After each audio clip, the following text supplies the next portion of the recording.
No mai, haere mai, ki tēnei kaupapa. Lights, camera, Kōrero, a New Zealand Film Commission podcast that unpacks the world of the screen sector in Aotearoa. Join us as we delve into the stories, the insights, the behind-the-scenes perspectives that shape New Zealand's film and screen sector industry. From navigating international co-productions to celebrating homegrown talent, this podcast offers a unique lens into the creative and economic power of our screen sector. So grab a seat, tune in, and let's Kōrero. Now, speaking of power, what a way to start. Philippa Mossman, what a pleasure to see you, a joy. I love your title at the New Zealand Film Commission. Let me read this out. Head of International Attraction and Marketing. That sounds super flash. Tēnā koe, Kate. Kia ora. You have been at the absolute epicentre of the New Zealand screen industry for so many years, and I think we can agree so much has changed over that time, and actually particularly since the pandemic and the Hollywood strikes as well. So I kind of want to get a sense from you, just to take the temperature, I guess. How is the industry looking, both here in Aotearoa but also globally?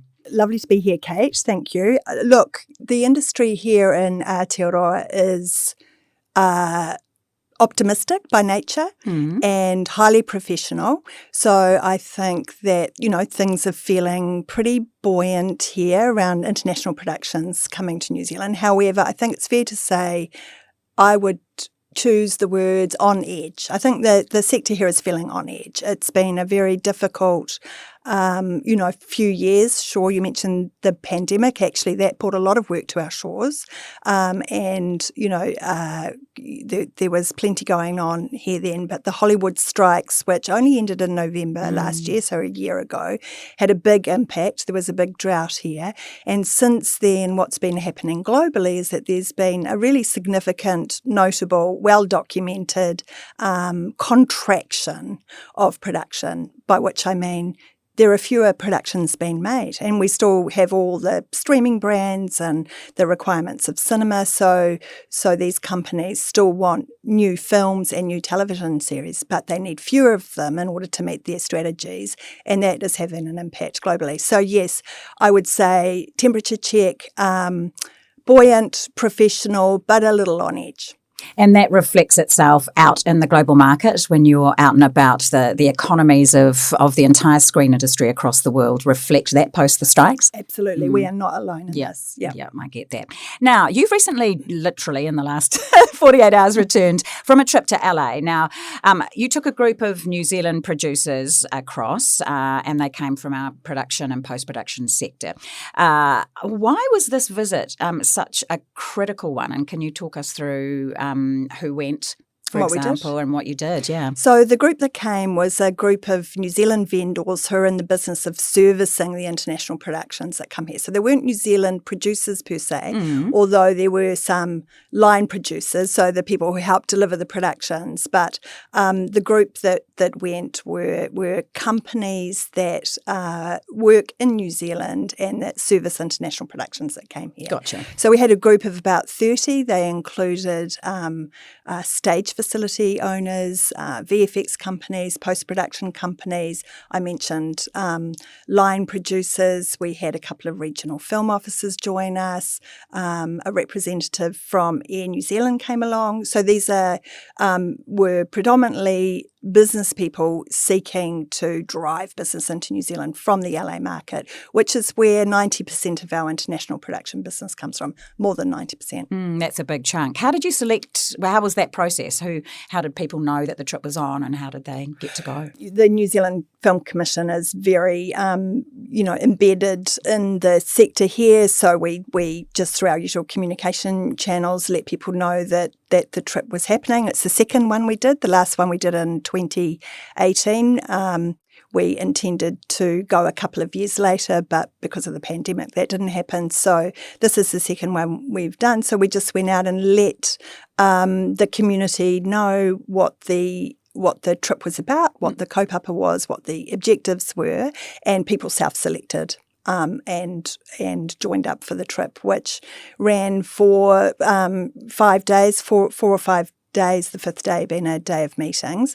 And there was a series of events which these companies participated in.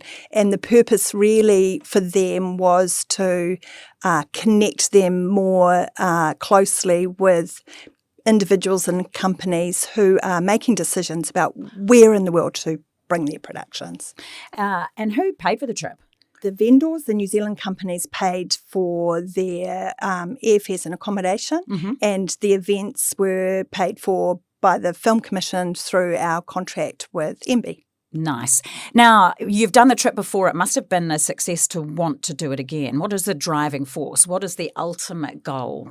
So the ultimate goal really is to secure international production for New Zealand. And we do that because of the benefits that having international productions here bring not only to the sector in terms of work for these businesses, for our actors, for our crew, for our amazing heads of departments, but also the spillover benefits for New Zealand in terms of the foreign spend that comes into the country, where that gets spent, which is in sectors including tourism, construction, transport, hospitality, accommodation, all those things.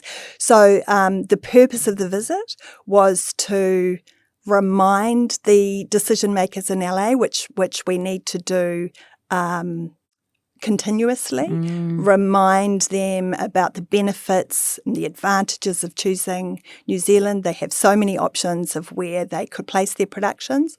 So it's to just be top of mind with those decision makers, and also to introduce or reintroduce our New Zealand vendors so that these people can experience for themselves the quality of the business and the people running them. Interesting, isn't it, how COVID gave us the useful tool of being able to go onto Zoom and have these kinds of meetings, but it also, we came out of it secure in the knowledge as human beings that there is nothing like being in a room with someone. Absolutely. That I mean, connection. Really, really important. And actually, we've had some incredible feedback from the LA companies, the studios that participated in the events, saying things like, "We love hanging out with the Kiwis. Thank you so much for coming. We met some really great new people." So what you say is really true. There's nothing like being in the room, being able to read the room, being able to just have closer conversations that are less, when you're doing Zoom, you can get the business done, and that's really important. Yeah. But there's a lot of nuance that gets missed in that. And so it's it was also really good. Agreed. And it's the follow-up, isn't it? So you're already basing your relationship on having that connection, which I think is important. So a setup for something like this, obviously, it takes a lot of work. You've got to figure out what you can do, because that's not a long trip, 5 days. And if you're setting up meetings for that many people, you've really just got to get to the nuts and bolts real quick, I guess. Who did you set up meetings with? Are you able to tell us any sneaky? Oh, God, sure, absolutely. So the official program was 4 days, was Monday to Thursday. It was a program of events that was designed to bring the studios, the streamers, in some cases independent producers, people who are making decisions about where in the world to bring production or influencing those decisions, to bring them to the New Zealand contingent. So all of the companies that you can imagine were there. There were, Disney, Warner's, Lionsgate, Netflix, Amazon, Apple, all the streamers, all of the studios, Universal, Sony, executives from all of those, and also independents who make production out of Los Angeles. And we should talk about that, actually, because a lot of production has been made out of Los Angeles. Most production has been made internationally. Anyway, I digress, but you're talking about the company. So we had a series of events that were designed to impart information about working in New Zealand, the nuts and bolts of, what our incentive is, what we have to offer, what the current state of play is, and also networking and an opportunity for our New Zealand vendors to have one-on-one with each of these executives. We also worked with the consulate, the Los Angeles consulate, and the new consul general there, relatively new, Katja Ackley and her team, who were amazing. And she opened up the official residence in Brentwood for us to hold a couple of events there. One was a very small function with very senior government affairs or senior production or incentives executives with the studios, small and intimate ability to have some really in-depth conversations about the state of the industry, what New Zealand has to offer, all of the things. We also wanted to hear from them about what's going on there. And the second event we had at the official residence was actually bringing together again the participants in 3 familiarisation trips that we have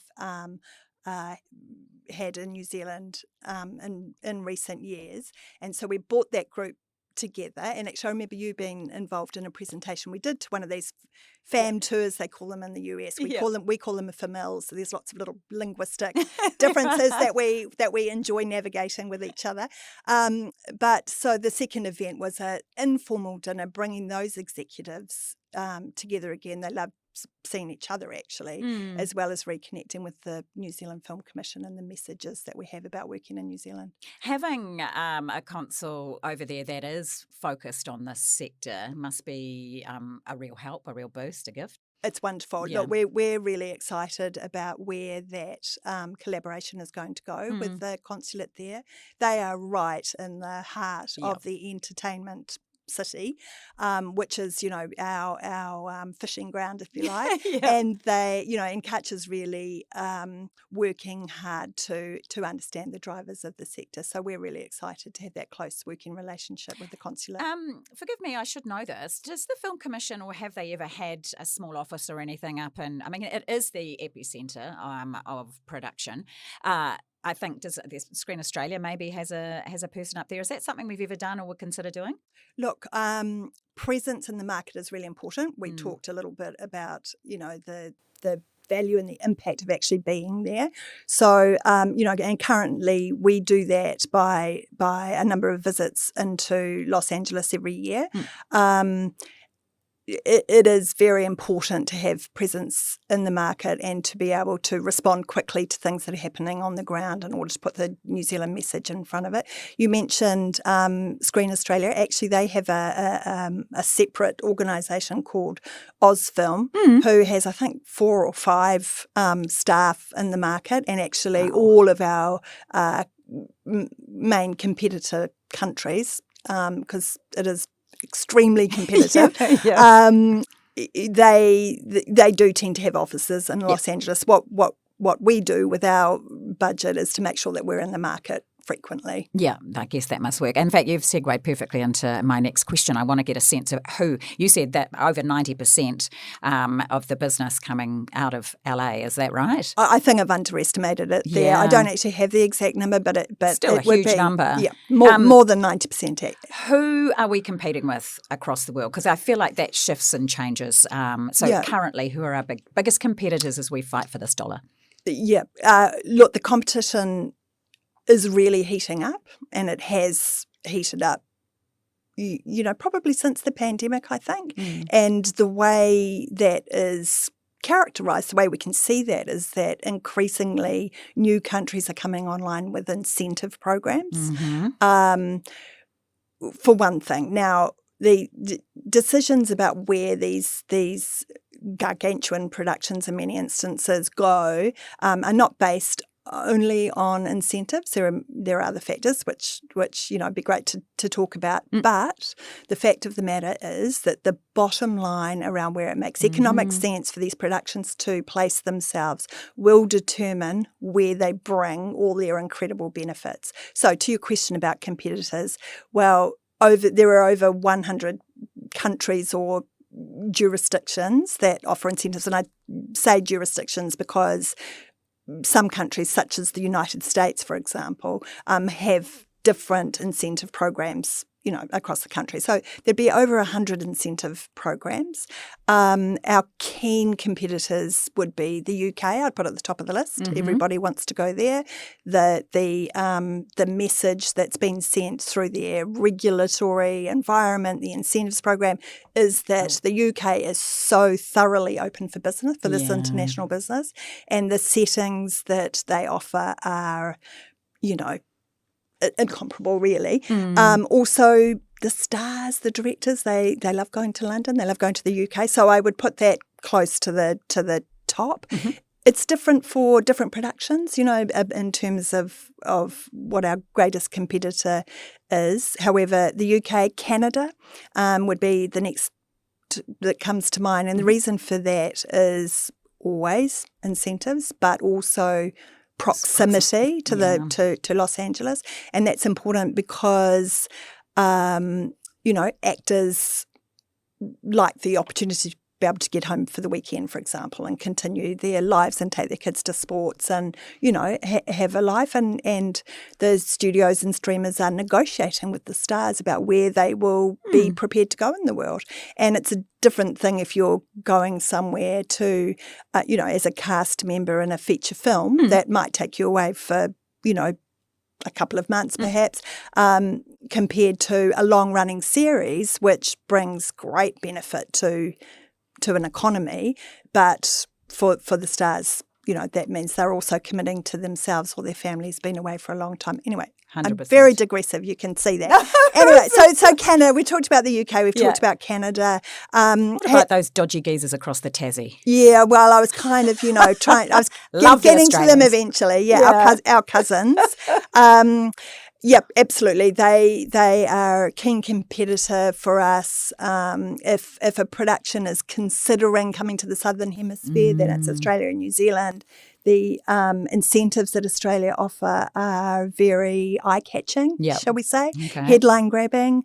But we have ways to counter those conversations. But Australia's a keen competitor for sure. Increasingly, Europe is coming online. Spain has been very active marketers, very aggressive marketers, and offered a very good incentive scheme as well. Places like Prague, Romania, Poland. Romania. Those are all competitors, but I would say UK, Canada, Australia, South Africa, Spain would be the top ones at the moment. That is, that's it's a competitive environment right there. Yeah. All right, we're hearing the word incentives now. I'm probably sounding like an absolute numpty. But we hear about incentives, we hear about tax rebates. There's always conversations around those. I'm a tiny baby. Can you explain to me exactly what an incentive is, what we offer here in New Zealand, and also how that compares to our biggest competitors? Probably the first thing to say, because I think you said tax rebates there, is that incentive programs differ all around the world. They differ in the amount that they offer, and they differ in the way they're structured. Yeah.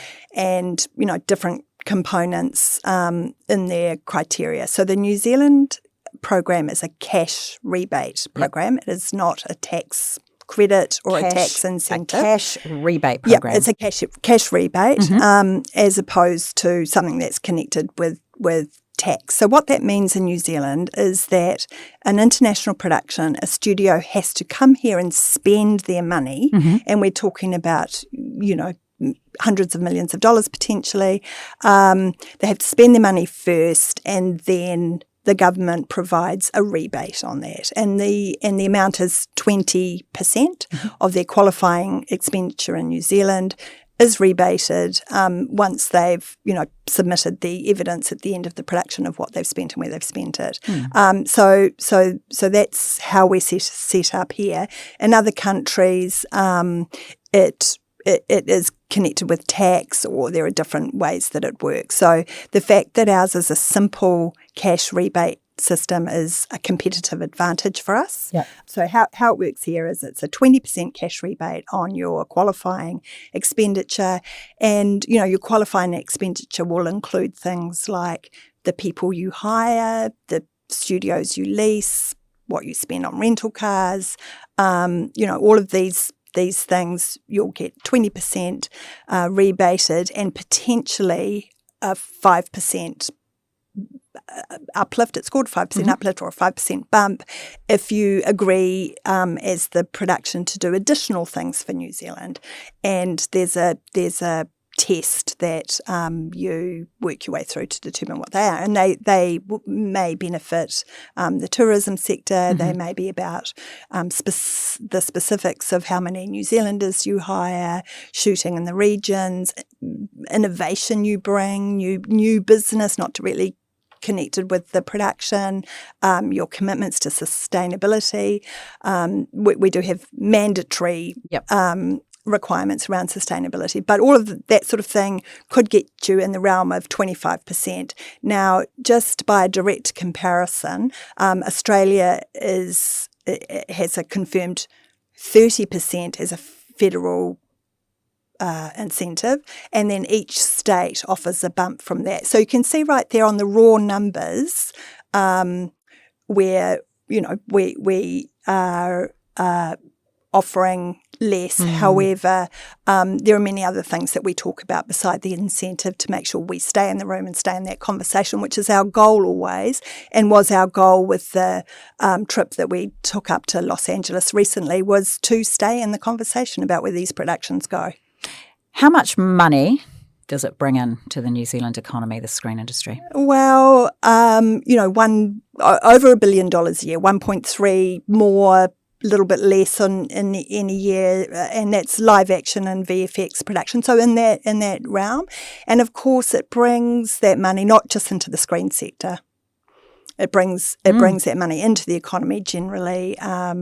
Across all sectors, as I mentioned before. So that's the sort of thing we're talking about. It's a lot of money. Yeah. It's a lot of money to lose out of the economy. Yeah, and it is because of the rebate nature of our incentive, it is new money that comes into the economy from these productions. So we're in a situation where you have 20, maybe 25% across the Tasman, you've got 30, and then the uplift on top of that in different parts of Australia. And we're competing with them if somebody makes a decision to come down to this hemisphere to shoot. Obviously, you're saying we offer different things in terms of what we can offer them for locations and just the general appeal of coming to New Zealand or Australia. So let's, for example, imagine that incentive just gets axed. I know there's been rumblings coming out of the current government around the screen industry and around that cash rebate.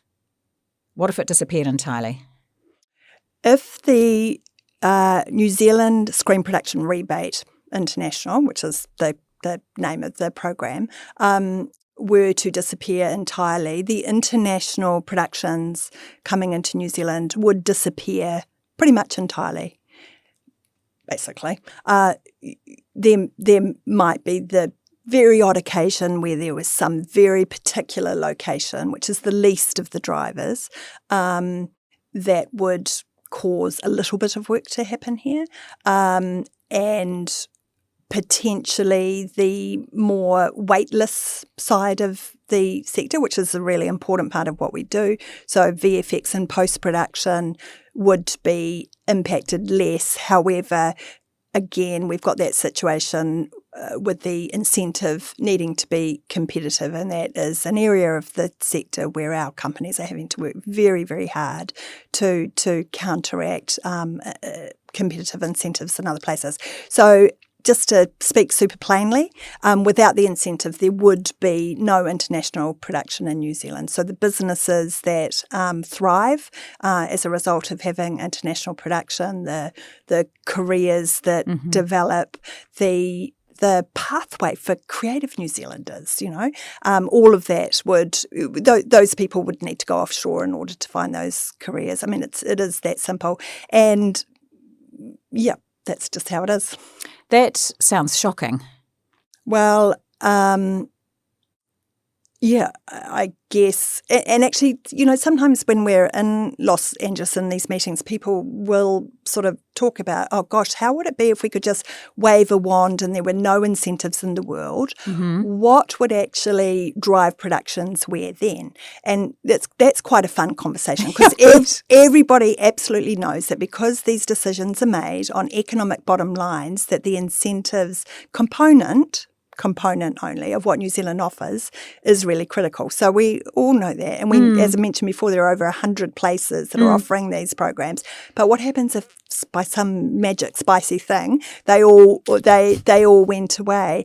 And, you're left with the realization that actually, Hollywood itself is struggling to keep productions in Los Angeles because of the way this business works, and their efforts to try and increase the incentives there might mean that production would just anchor more in Los Angeles. Fascinating. It's also one of those situations where we are a long way away. So to bring a full production down here, as you said, is very different from just tipping over the border into Canada. Yeah. Although Trump and his tariffs, the Canadian border, yes. Makes for an interesting conversation, but that's another podcast. Well, entirely. It is. It is. It makes it fascinating. But if we did get rid of incentives, it's still a dollar business, isn't it? There is still a person sitting who has control of expenditure in a big studio somewhere in the world that is looking down different sides of the spreadsheet and saying, right, we'd love to go to New Zealand. What's the exchange rate, for example? There's so many market forces. Yeah. What does it cost? Are they unionised, for example? Yeah. All of those other different things. Those things are really important. They're really, really important. So, you've got a production, you need a script, you need a director, you need a creative vision, you need all those things, and then you need somewhere to make the production. And so the decisions about where that production are made in rooms with people who are looking comparatively at the costs of making those production in different places. Yeah. Yes, there has to be a creative fit, and that is a factor. Which is discussed early on, but once it's established that there is a creative fit, and there's always going to be multiple places where there is a creative fit, then it's going to come down to these other factors. I mean, the exchange rate is hugely in our favour.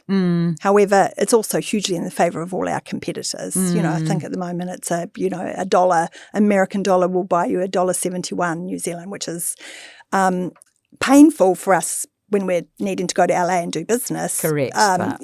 Very cost efficiently. But in terms of the experience, both for the individuals who are coming to New Zealand to make the production and the studios who are balancing their books, the exchange rate's a big factor. I neglected to mention earlier that actually, these international productions come to New Zealand, but over 90% of the people who are employed to make them, so crew, actors, heads of departments, are New Zealanders. So very few international people need to come, and very few are sent because of the quality of the sector here and what we have to offer. And that's another competitive advantage for us. We have high-class people here who have very sophisticated production nous. Unbelievable reputation that we have, and when I'm travelling around the world and chatting to people in the sector globally, it's the first thing they ever say is how great our crews are. And we've had a huge couple come through recently. Spartacus, an amazing production. I was lucky enough to visit that set. That's just wrapped. Sweet Tooth has been an absolute boomer. And we've had Mulan, Mission Impossible, Minecraft very recently as well. So speaking to that, what is your general feedback from producers, the filmmakers, when they come here and after shooting and they've wrapped and they're heading on? Yep. Well, they love working here. Generally speaking, almost to the last person, once we're able to secure the productions in New Zealand and they get over whatever bumps they might have about, coming down here, the experience is always incredibly positive, and we make good use of that, because what I find is that if we can get the Americans speaking to each other about their experiences in New Zealand, it's very potent and impactful in a way that's different from any of us going up and talking about what we have to offer. So we definitely lean into that and make the most of it. But what people speak about, what the producers, the production designers, the cinematographers, the actors speak about when they come here is both the well-known technical and creative quality of what we offer. And, we've got a long history of this now. If you think it was 30 years ago. Don't you dare. That Jane Campion, won the Palme d'Or in Cannes, for example, and, the productions that followed Peter Jackson with Heavenly Creatures, our early foray into VFX.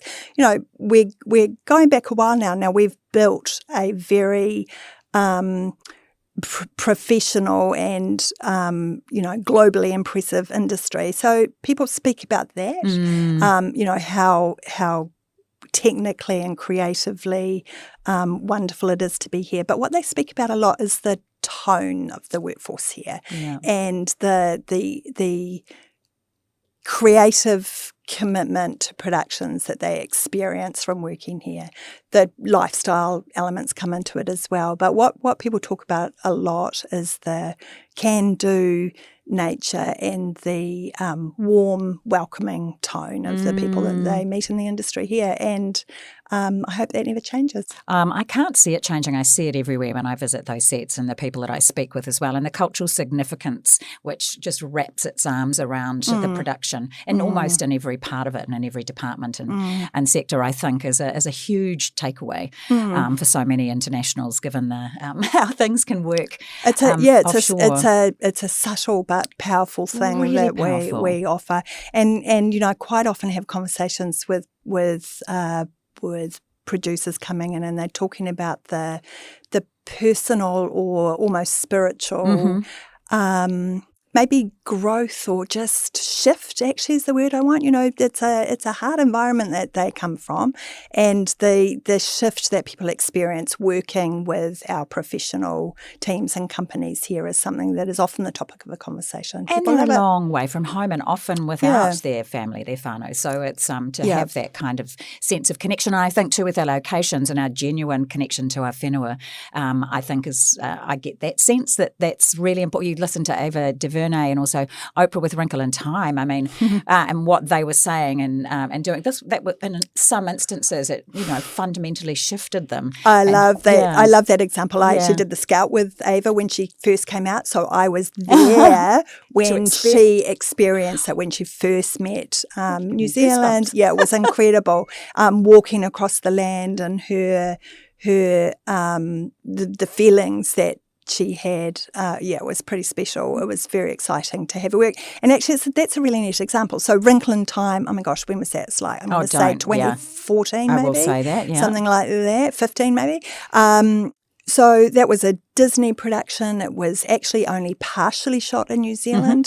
Some of it was shot in California. It was a good fit for them there, but actually they were in the very unusual situation of being able to get the Californian incentive, which drove that decision. Otherwise, we would have had the entire production in New Zealand. Nonetheless, they came down for a large chunk of it, including VFX. She came down, Oprah came down. They had a very good experience with production, to the things we were talking about before with the team that they worked with here. They shot in some beautiful locations, including Aoraki, Mount Cook, a load of other locations. But what's happened since then is that Ava's company, Array, has connected deeply with New Zealand producers. And that started with that trip. So those relationships were made during that time and have been built on and maintained. And she now works as a distributor for New Zealand producers and collaborates with a number of New Zealanders outside this business of inbound production. That's amazing, and that speaks to what we were talking about at the beginning with that kind of connection and how important it is. And the benefits might be short-term, and then we don't know where the ripples will go. The ripples go on for a long time. And again, who they're and in fact, Jason Momoa is a classic example of that. When I first spoke to him, he just had a climbing trip in New Zealand that was going back quite a few years, well before the pandemic. And then it was, he gets off the plane and just felt this phenomenal connection to New Zealand. And we had Chief of War and on Minecraft and other bits and pieces. And he's driving. Got the Wrecking Crew here currently. That's right, Wrecking Crew project. Yep, exactly. And he's very enthusiastic about working here. Which I think he'd like being called a classic example, actually. Would he? All right. Yeah, maybe. Okay, Jason, if you're listening, you're a classic. You're a classic example. Just to cut to the chase a little bit, when we look back over the last year, I know anecdotally and speaking to so many people in the industry, they're worried. They're worried about whether they continue to have a sustainable career when the economy is as it is, and there's so much uncertainty around it. And as you said, it's been a tough year, and some are genuinely looking at retraining. It's a transient business at the best of times, isn't it?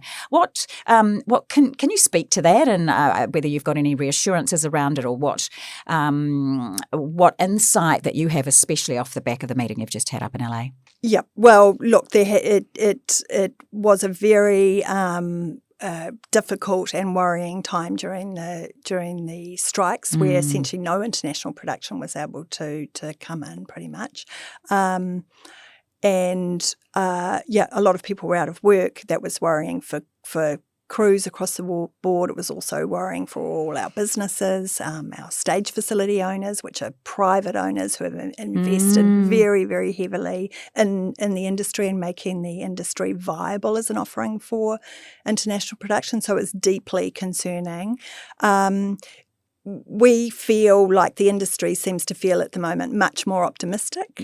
We've got, a wonderful Netflix series that is underway in Auckland at the moment. You just mentioned Spartacus. That's wrapped. Fingers crossed there could be a second series. Who knows?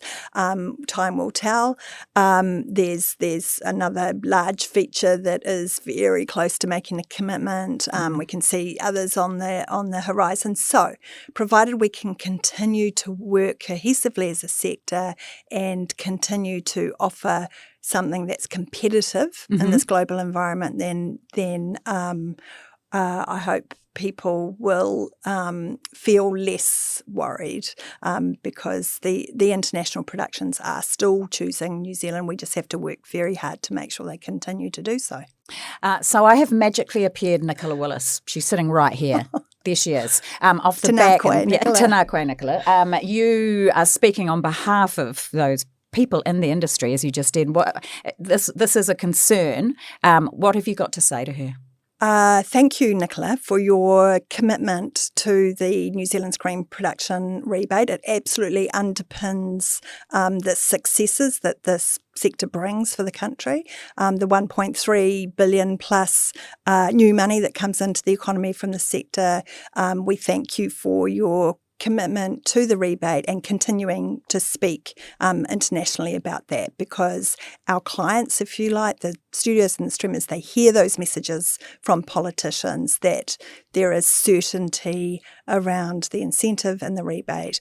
So it really matters the way in which you speak about this. One of the really good things about our rebate program is the fact that it's not capped, that the more production that chooses New Zealand, the rebate is there for them. What happens with countries that are suffering under a capped system is that actually the studios will disregard them in their first sort of considerations of where to go, because they do not have certainty that the incentive will be available to them, because it may not be. And that certainty is one of the other key drivers for production. So thanks for that too, Nicola.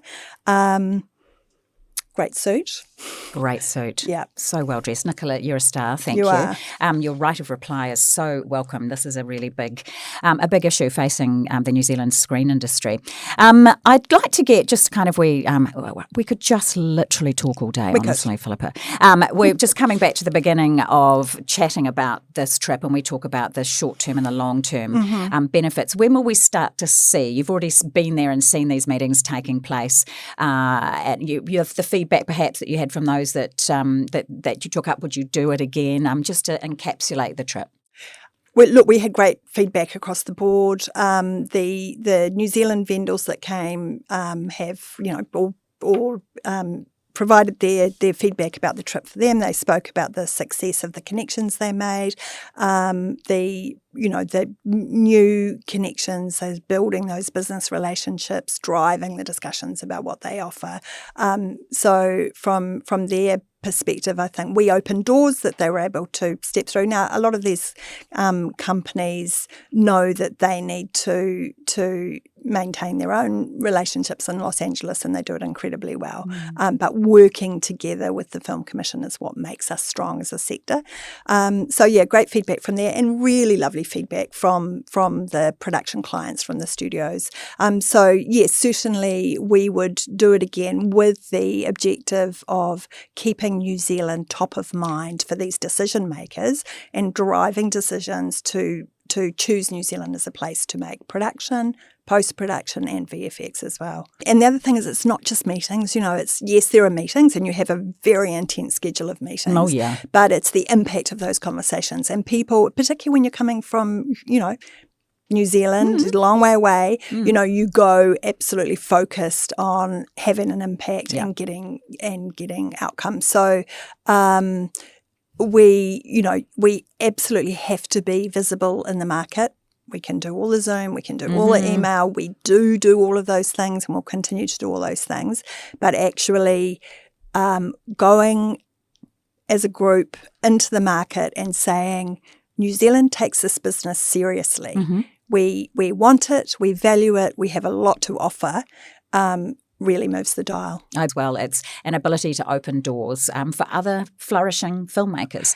Well, I love it's actually a good note, because we were talking before about the piano. Jane Campion's piano, that was 30 years ago, and she has recently been conducting a film intensive for the new wave of filmmakers, which she's been doing absolutely off her own bat. The first foray was funded by Netflix, actually, after The Power of the Dog, which was a co-production, international partners, funded by Netflix, shot in New Zealand. After that production, Netflix said to Jane, what would you like to do next? And they probably had in mind the next feature film for their streaming service.